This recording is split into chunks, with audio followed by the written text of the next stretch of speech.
Well, good afternoon, everyone, and thanks for joining us. I'm Becky, the Chief Executive Officer of the English Association, and I'm really pleased to see you all this afternoon.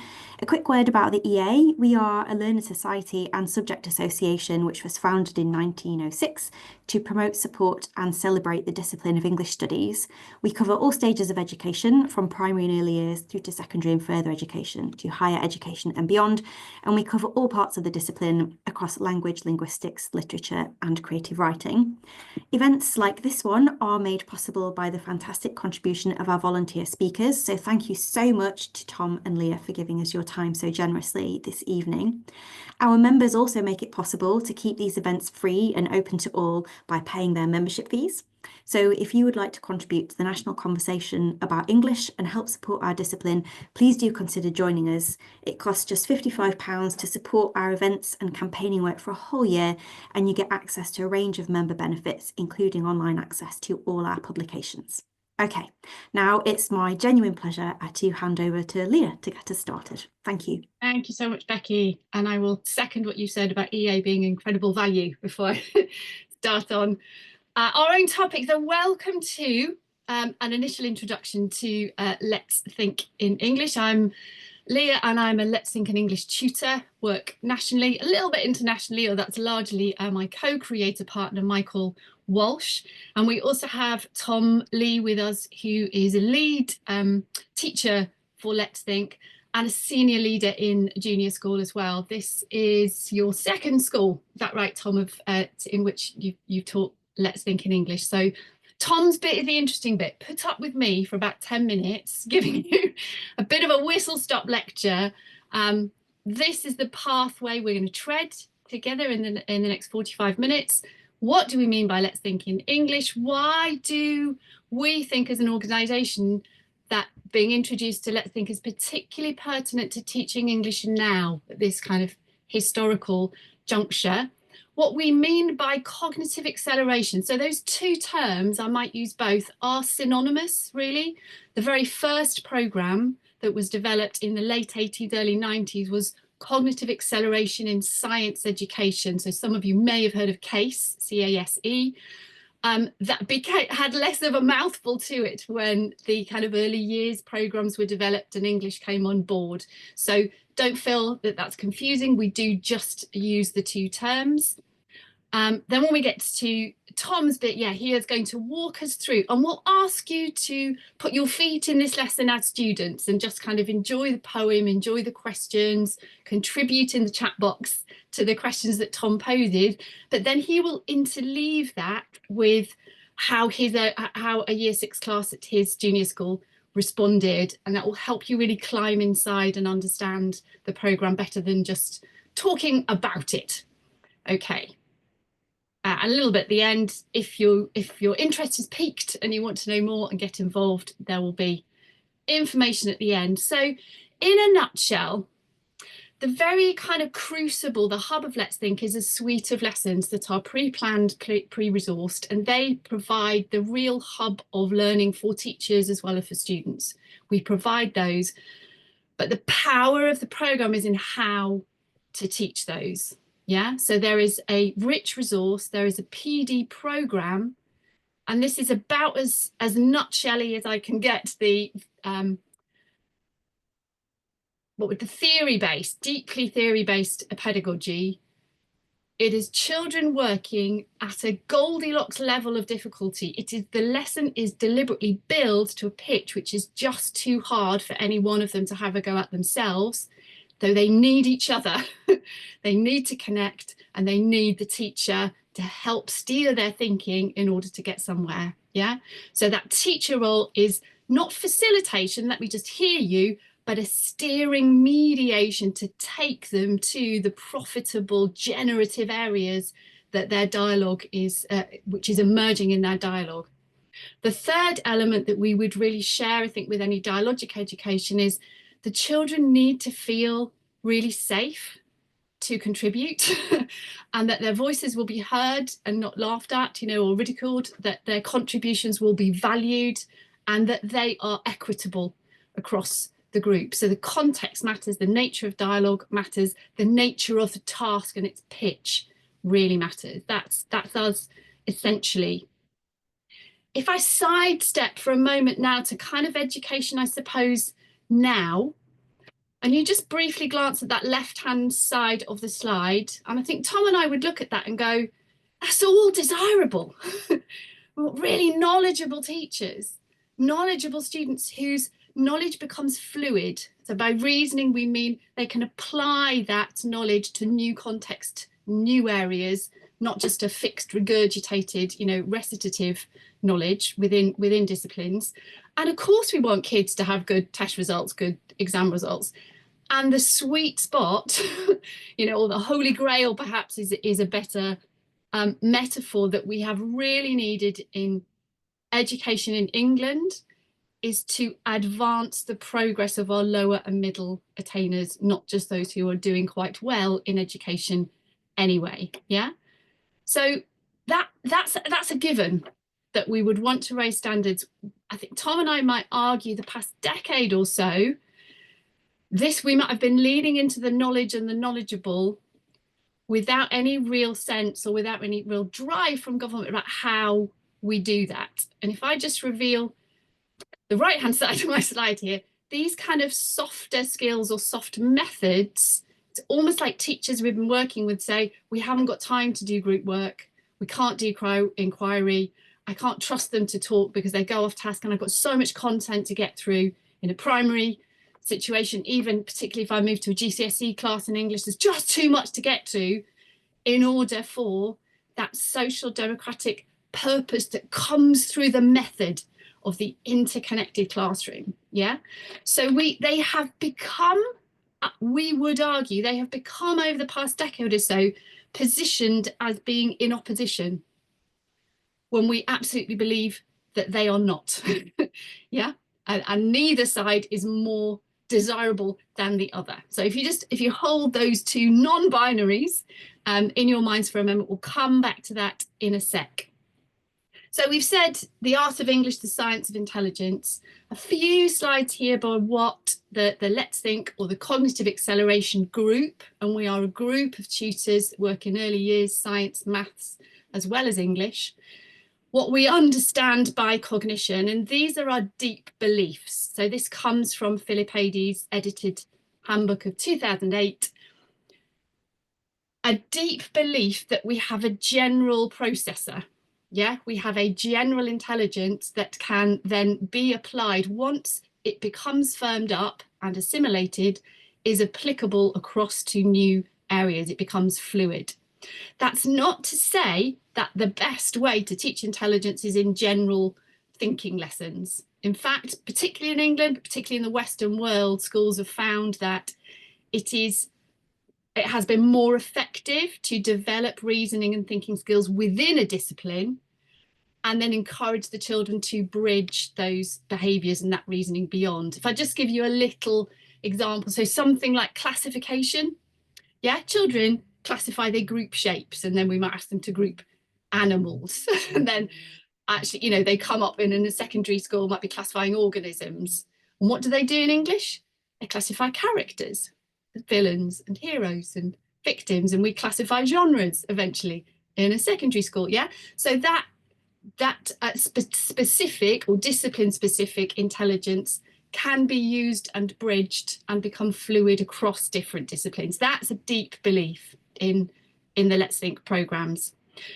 The other deep belief is that our intelligence is modifiable.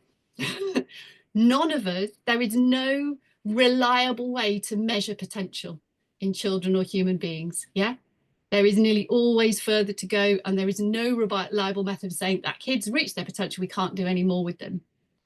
And that the greatest crucible for developing that is the social environment, the social context, yeah, which includes dialogue, the way to develop intelligence. So there's Philip's quote at the bottom. If both of those things are true, we can develop a general intelligence that can be bridged across disciplines and it's modifiable, then should not that be our greatest, most central goal in education, is to maximise the intellectual stimulation of children. So that's back 2008. We could say, is that a little bit out of date, Leah?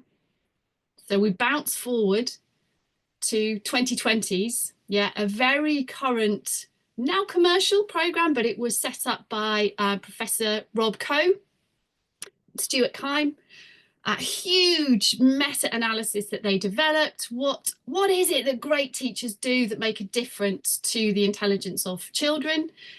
And they built 4 pillars to describe that. And I've just blown up a little part of pillar 4 here, because this is them in the 2020s in a program that is current, saying, actually the central pillar to teaching, great teaching that makes a difference, that we should try to replicate and engender in all of our teaching population, is stimulation, is to make things hard. Yeah, hard but achievable. Activate hard thinking in young people is the central. So we think that our pedagogy is just as current back in when it started, the 80s, the 90s, the 2000s, as it is now in the 2020s. Okay, this slide is more so that you can bounce into areas of evidence if you wanted to test out the beliefs, yeah, and the evidence we're sharing with you here, some very recent research reports. But if you were to put cognitive acceleration into Google Scholar, you get thousands of hits in terms of research papers that say, probably the top one is one of the most pertinent to me. This is applicable to all subjects and age groups. But actually, once you get a human being to a certain level of reasoning, a stage in their reasoning, can't take it away from them. Unless they have some horrible brain accident, yes, or tumour, we can't take that away from them. We forget knowledge. Yeah, knowledge can dissipate. I can't remember very much from my history A level, but I can remember how to think like a historian. Yeah, if I come across, so that permanence in terms of that fluid intelligence is really our goal. So if we come back to our so-called binary, but we're saying not binary slide, actually what cognitive acceleration, Let's Think in English programs are doing is we are using the social democratic classroom, connect with each other, children, believe in your own mind, listen to your own mind, become aware of your own ideas, but then become aware of others and how your thought sits in relation to others. Be open to adaptation and adjustment of those ideas. Keep exploring. And that means their language has to elaborate. So we get increased language capacity, develop language capacity alongside cognition. It's almost like those two threads of the DNA strands, yeah? When language has to stretch, cognition has to stretch as well. And that means we have to make it outward, yeah?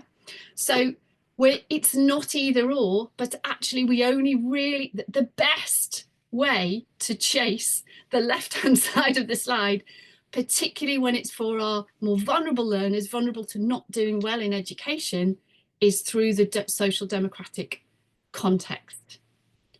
If I'm going to give you a strapline for that, very nearly handing over to Tom, we are really trying to raise standards, the standards of intelligence, then can be applied to tests and exams by understanding how intelligence is developed socially. Intelligence is a social phenomenon that is socially developed.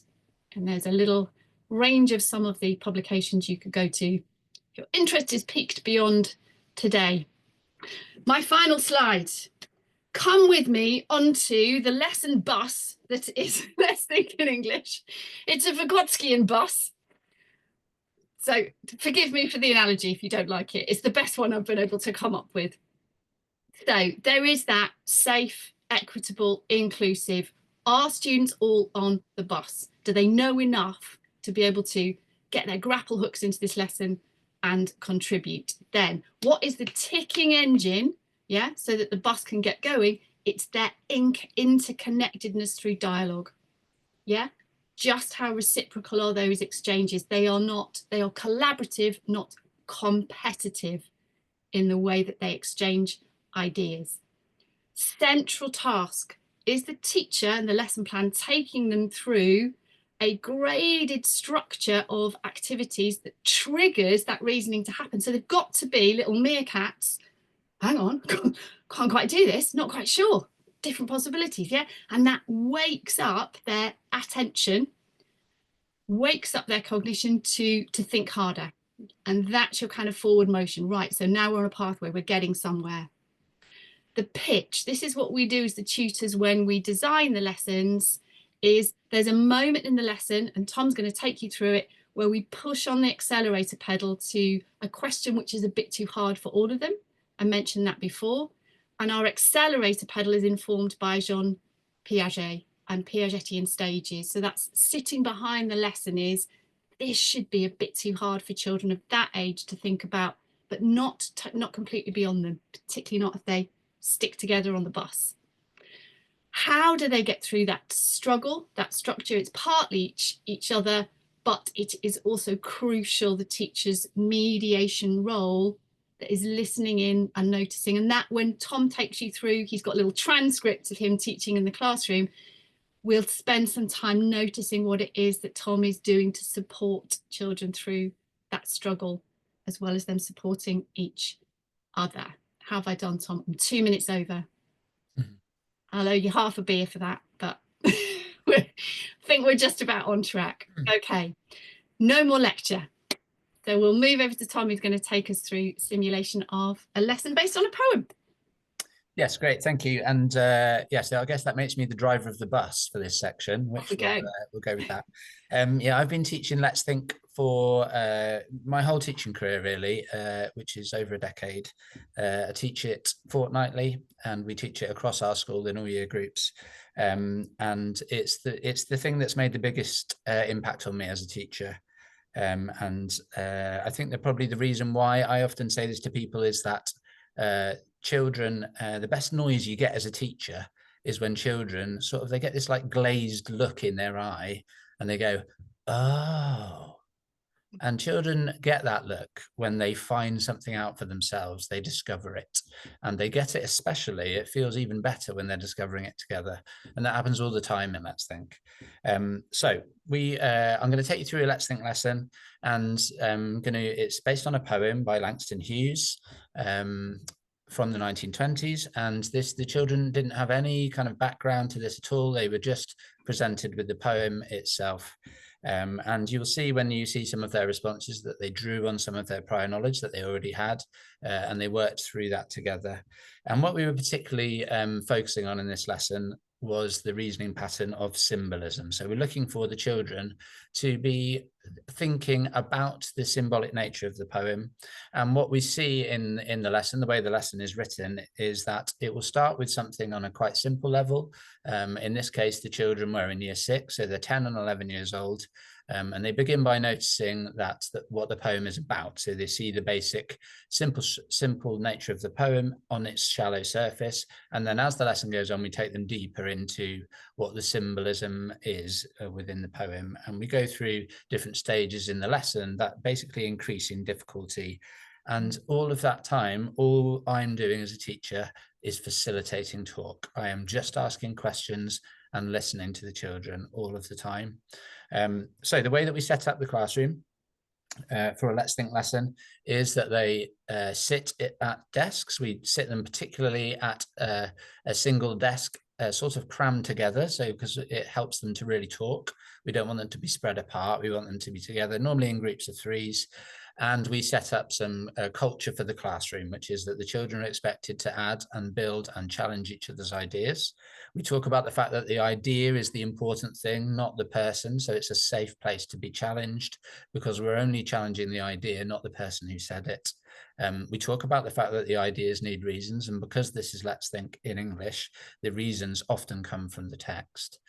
One thing we do is we don't praise children, and what we do is we listen attentively and we help to facilitate and mediate the discussion, but we don't say well done, and we don't say thank you for your thought, or we don't say that's an excellent idea, because as soon as we do that, the other children stop thinking. They think they've got the right answer, and the idea of the lesson is that there is no right answer, just your opinions, your reasoned ideas using evidence.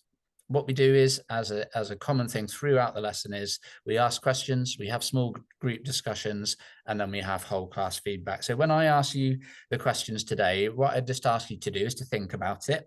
And then what we ask the children to do is discuss that in their groups, and then we come back as a whole class and feedback. Now, obviously, that's harder to do over Zoom.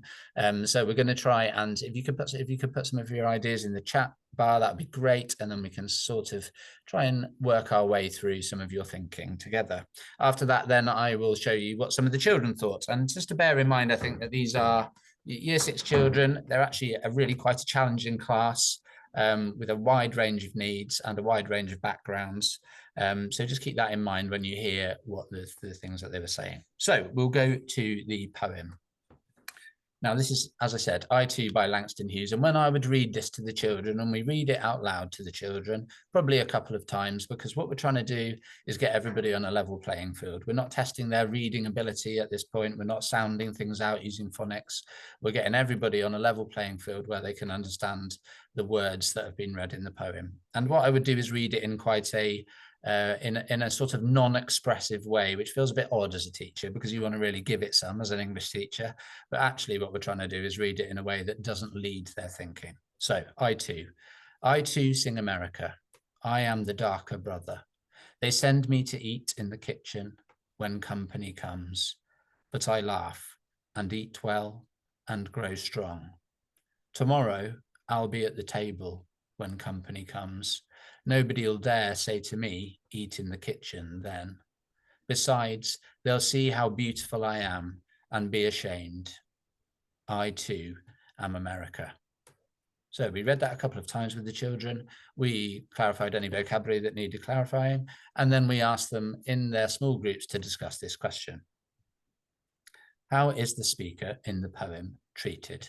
So I'll give you a little bit of time just to think about that. How is the speaker in the poem treated? And then if you've got any thoughts that you'd like to put in the chat bar, that would be brilliant.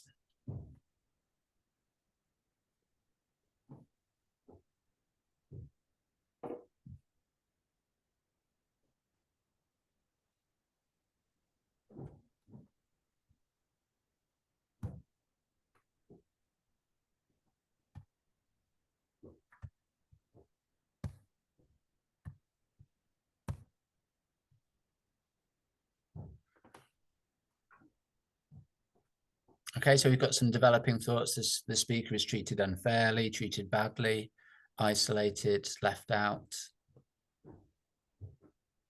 He's ignored and not valued at the start.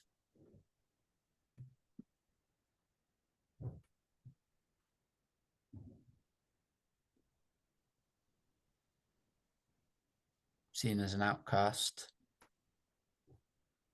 And what we'd ask the children to do at this point is to it's an interesting comment there, Tom, come from Sarah. Let's imagine Sarah's sitting with her little group of 3 that they said maybe others do, because this voice seems to have some self-belief in it.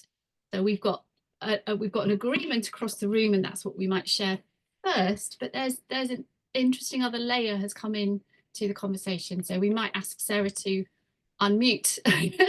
If you do have your mic there, Sarah, can say, could you share with the group where that idea has come from? Hi, Leah. Hi. I think when you look at the second half of the poem, you've got a sense of the words like nobody'll dare say to me, eat in the kitchen.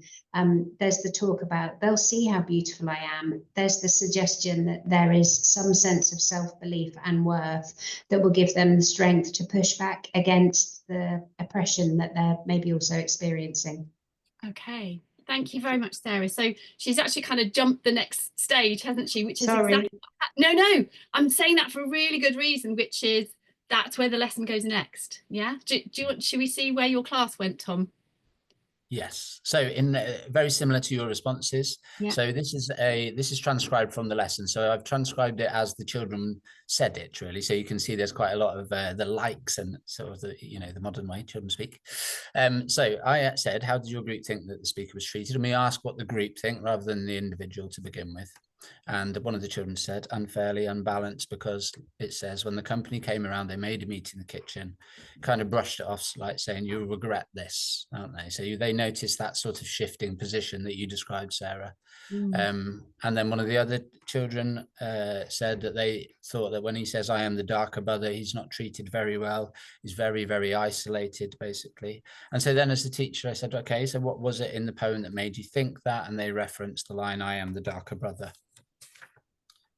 And then, so I then wanted to kind of pause on that. So instead of saying, well done, thank you, that's an interesting idea, you say, you pass that idea on. And that is a form of praise in itself for the children because their idea has been valued. So I suggested, what is it about those words that make you feel that? And one of the children said, that it's because if he has other brothers, he's like the darker brother, that the other brothers are in the spotlight and he's in the darkness. So he gets like left out in social activities. So we're starting to see that there's kind of we're deepening that idea a bit of being isolated in some way. And then one of the other children said that I don't think it's like an actual brother, like relatives. He means that like other mankind, not treating him well and not respecting him. Then when their guests come, almost like he's a slave, they send him to eat in the kitchen. Then when it says tomorrow, when black people get their rights back, he'll be at the table, he'll be respected, and no one will dare tell him to eat in the kitchen. So you can see as the lesson's moving through, and this is, I've left quite a lot out of the transcript, that wasn't just it, but you can see that there's a deepening happening. They've moved from just saying about the speaker themselves to something that is a bit more symbolic, something that is a bit more about the contextual situation that's going on. And that actually this poem might not just be talking about one person, but actually about something a bit bigger than that. So if I drop in a little, there's a little bit of Piaget accelerator pedal already happening because of Tom's question at the start, tell me more about darker brother, just gives them that extra time and they're beginning to analogize and generalize beyond just one person within one story and one narrative. Sorry, Tom, back to you. That's okay. So then we have a couple of more questions that we get. And again, we're in that small group situation, discussing your small groups that allows them to rehearse their ideas, to work on their thinking together. And so we asked them this question, why might the speaker of the poem be treated that way? And there was some discussion in that about some developing ideas about some possible historical context that they had. They had some knowledge about Black civil rights in that period, so they started to hint at that, some of them a little bit. And then we asked them as well how they would describe the speaker of the poem. And we had two very distinct sides. Some of the children said spiteful, forced, outcast. Some of the children said brave, hopeful, optimistic. So we actually lined the children up in a kind of continuum of where they thought they were on that between kind of spiteful and optimistic, and established actually through discussion, which took a bit of mediation from me, that we think that at the beginning of the poem, much like you said, Sarah, there was this idea that the speaker was feeling very resentful and not happy, and then there was some determination and optimism by the end. So then we go to the question, which we describe in Let's Think as one of the pillars is a cognitive conflict. This is where we really want to challenge the children. So we've taken the poem, we've read it, we've explored it on a shallower level, and now we're going to ask them something which is really going to test their thinking and challenge what they've already thought. And we do that in this lesson really by exploring that symbolism in a lot more detail. They're taking that symbolism deeper. So I would ask you to consider the same question, please. The speaker says, tomorrow I'll be at the table when company comes. Do you agree that this change will happen tomorrow? And do you think the speaker will be at the table? And pop your answers in the chat bar if you can. And if you do feel comfortable to unmute like Sarah did, that would be brilliant.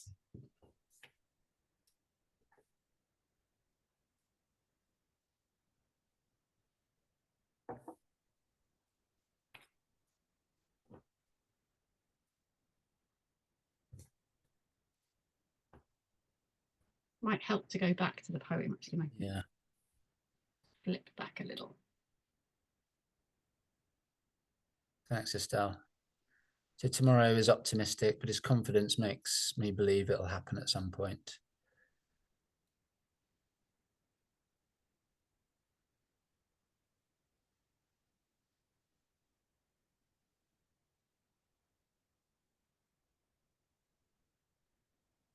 Ooh, that's fascinating. No, Mm. it won't be tomorrow and it won't be at the table.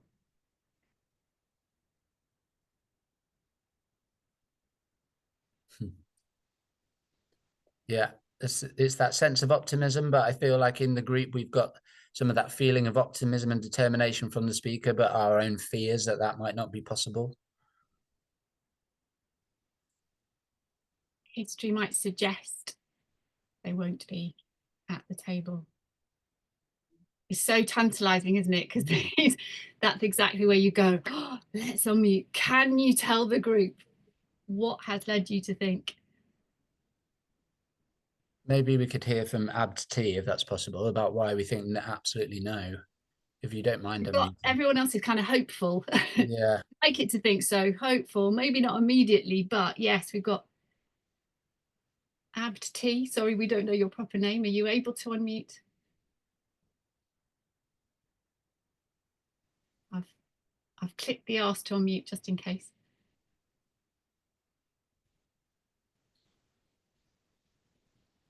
May not have a microphone.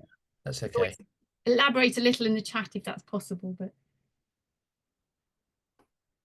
Leanne said history might suggest that they won't be at the table. So we had this same conversation in class. We had this idea of feeling like there is optimism, but there is, even within the 10 and 11-year-old children that we had, they still had kind of some of that shared cynicism that it's possible that it wouldn't happen, and history tells us that it might not. Although I would say that because they are young and they are 10 and 11, they were a bit more optimistic than you guys, I think, which is nice, actually, isn't it? So maybe, Leah, if we share the transcript. So I said to the children, do you agree this change will happen tomorrow? E, what do you think? What did your group discuss? So that tomorrow the person will be able to sit where he wants in on the table with other people. So what about tomorrow? Will it happen tomorrow? No, so he wants to have it to happen further into the future on one day tomorrow. So then we shared, I can feel in the class that we're starting to kind of delve into that idea of tomorrow being symbolic. So we're trying to stretch it a bit more. So we dwell on that idea. At this point, T says, we don't think it's going to happen tomorrow because it will be in the future, because it's not like tomorrow. He's like today, he's in the kitchen. He's eating in the kitchen. It's not like in one night he's eating at the table. So it's somewhere further. I'd take it somewhere further. And you often hear from children when they're discussing in Let's Think lessons, these kind of fragmentary sentences where they're trying to piece together their thinking as they're talking. And one thing that we often think about in Let's Think is that the learning for children happens in their thinking. It happens in their mind. Learning doesn't happen on a page. It happens in their thought processes. And what they do is that we externalize that thought process through talk. And that thought gets tested then through the discussion with the group. So we're starting to tease at some of this idea of some deeper symbolism. And then M takes it further. We don't think it's like actually tomorrow, but you think it's like metaphorically when in the future, when someone realizes that it's wrong. So we're starting to, and they've used that idea metaphorically, we're starting to really hint at symbolism now. So at that point, the class start nodding, so I can sense that we're kind of getting an agreement on this idea of it being something more than just tomorrow in a literal sense. And I was just about to move on in the lesson when I noticed there was a boy who wanted to say something, and he doesn't normally talk at all in class discussion. So this was an opportunity to really grasp that. And he said, so someday he will be at the table. So he's starting to make that link between the symbolism of tomorrow and the symbolism of the table. And so then at this point, and this is the best praise you can give a child, is, okay, so what do we think of that, children? Everybody discuss in your groups. So this boy who doesn't normally talk has given his idea, and we said, right, everybody talk about it, and everybody does. And we have 5 minutes discussion in groups about that idea that he's come up with. And that's a great feeling for children. And it really is powerful in the classroom. You can feel it. So then when we came back to discussion with the rest of the class, we had B saying here, I don't think it's a natural table, but I think it more means in politics, because there'll be a table where all politicians sit at and they can make decisions and like be able to sit there and make decisions about what you can do rather than having to listen to other people make decisions about you and what's going on. So we're really getting some depth in terms of the symbolism within the poem, about the table, about what the speaker is saying, that they'd like to be at the table and like to be able to make their own decisions. And then you can still hear there, Tom, can't you, that they need a concrete visualization of seeing politicians around the table. It can't be an abstracted notion. no, We might mean by power and equality and those huge notions. It's politicians sitting around the table, but you can see the thought is stretching. yeah, and partly is because they don't, being the age that they are, they didn't have a understanding of that phrase, to be at the table. They don't know what that means, so they're doing that without that understanding, and they're coming to it. They're using they're sort of getting to that phrase themselves, yeah, without knowing it. Notions of power and influence there aren't beginning to come through.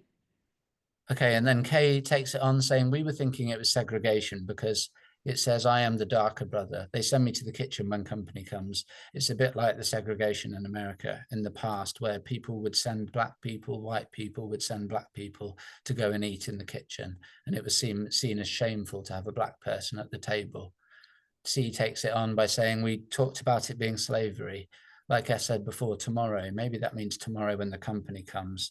The company might be people who want to help him or her and want to help the slave trade stop, unlike the segregation in America in like the 19th century. And the part where it says they'll see how beautiful I am, maybe that's talking about how everyone will see that no matter what the color of their skin, and it doesn't matter who they are, then it says they'll be ashamed. So maybe they were ashamed of having him like in the family and like sending him to the kitchen when company comes, but maybe now they'll be ashamed that they did treat him like that, and they treated him like an outcast because he too is American. He's also an American.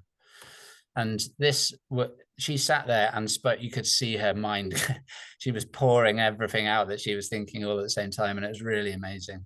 And they're using that context. We don't have a topic in school about segregation, but it's something that they've had an assembly about when we talked about Martin Luther King, and they started to link all of that powerful knowledge that they've got, but it came through in a symbolic sense through this poem and through this lesson. Did you have something to say about that particular child, Tom? Yeah, there was one of the, I think it was Kay, actually, was one of the children who really struggles at school, really academically finds things very difficult, has got a very difficult life, and they just, something about this caught their attention and the poem. And this is what happens in these lessons, is because it is talk based, and because there is no right answer, and because it is a safe social context, you see children who don't normally shine in lessons, really you see into their minds. And it's really, as a teacher, it has made me think very differently about what intelligence means in schools.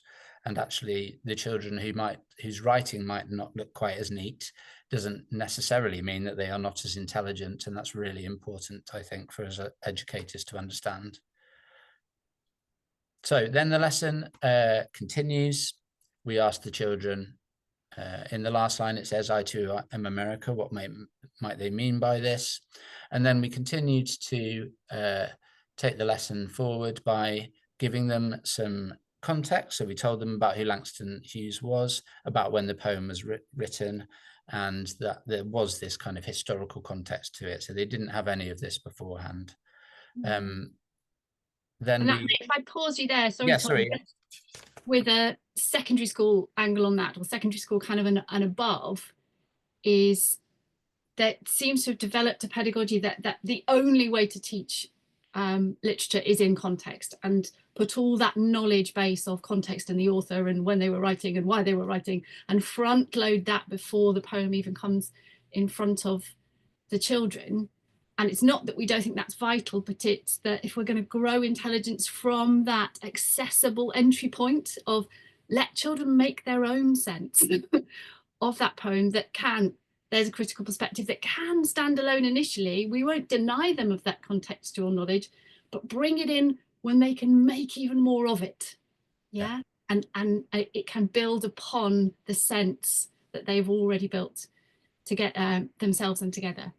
And it goes back to that idea I said about that noise that children make of, oh, you know, Yes. that feeling, like if you give them all the answers before they get there, then they don't get that feeling of learning and the joy of it, of when they've worked something out and they've kind of got there themselves. Yeah, so context does come in. Yeah, context, and then we compare actually in this lesson, isn't it? Yeah, and the children got there before themselves, and then we compare it to a picture book representation of the poem, and compare and say about, do we think that what effect it has in the we evaluate the effect between the poem, just the words themselves, and the picture book. There's even an amazing assessment moment there, isn't it? You say, pick your favorite line and say, what would that look like in your picture book? And you see, it's almost as a teacher, you're assessing in the moment, can you depict that? Are you just going to go back to a kitchen table with children around it? Or can that, you can use words like, can that represent that the poem is about more than one boy and a table and, you know, and a supper time? And they really struggle. But there, again, if you push them, that accelerator pedal, they can get there. So I've had tablecloths that need to be the flag of America, for example. You go, well, do you know what, if you're 10, that's great, you know, that's real progress. Sorry, Tom. That's all right. Yeah, there's a little hint of the picture book. Yeah, and then we work through, as we do in every Let's Think lesson, to a structured moment of metacognition.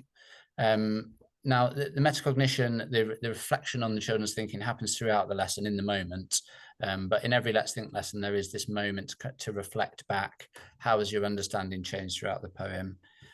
Do you think it's better? So we're summarizing the children's process of thinking as much as possible, which then links into another pillar of the Let's Think lesson, which is bridging.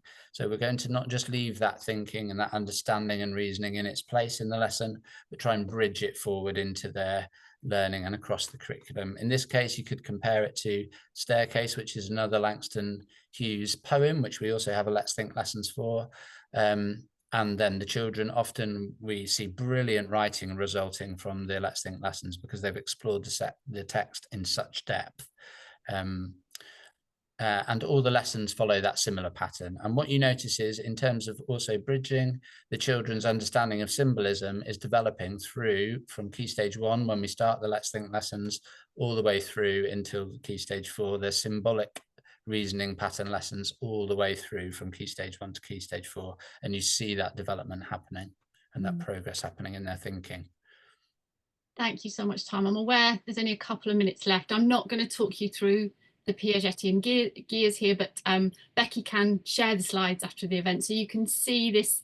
Piaget might be turning in his grave at my slides and how much I produced his and in Helder's research, but that's a very basic spinal framework of what we mean by progress and difficulty that's sitting behind, not just science and glasses of water. Just how prescient Michael Shea and Philip Adey were developing those first cognitive acceleration in science lessons, because now we have the EEF toolkit, those top 6 pedagogies that can make ostensibly the biggest difference to our children most vulnerable to not doing well in education are all woven through a Let's Think programme. We're developing metacognition, stand on your own 2 feet, self-regulation, manage your groups, probing strategies, intervening in their language, trying to elaborate it, make it precise, develop feedback through questioning across the groups, as well as with Tom, the teacher. Mastery, it's a concept. We're teaching symbolism, not a single close-up objective, and collaborative learning as the context, because when we turn to others, and it helps us to notice our own thinking and how that might be different, not just because it's nice and democratic, but it is a cognitive shift to take on the ideas of others, have to speak those, and have to relate our own thinking to that. That is where, you know, that's our big engine of where progress comes from. So in the dying moments, folks, again, you can take the slides if you like them. Here's some voices from some of our lead teachers who did impact case studies for us. Secondary people might really want to look to the bottom of the slide about the guts that have been taken out of GCSE, and a lot of our Let's Think schools say we've got the beauty and the knowledge and the joy back of what secondary English really used to be, can be, but then equally as Tom has said, yeah, beautifully energized, connected, cognitive engines happening in the primary classroom as well. Children who become self-learners. So this is where we are as a programme 12 years in. I am not one of the initial co-creators, but I'm standing on their shoulders. Laurie Smith and Michael Walsh began this in King's College and Islington Borough. And that's where we've got to 30 lessons for each phase, trained together between 3 of us, over 1,000 schools, a live network that work with us, a strategy group. Go to our website if you want to hear and see more.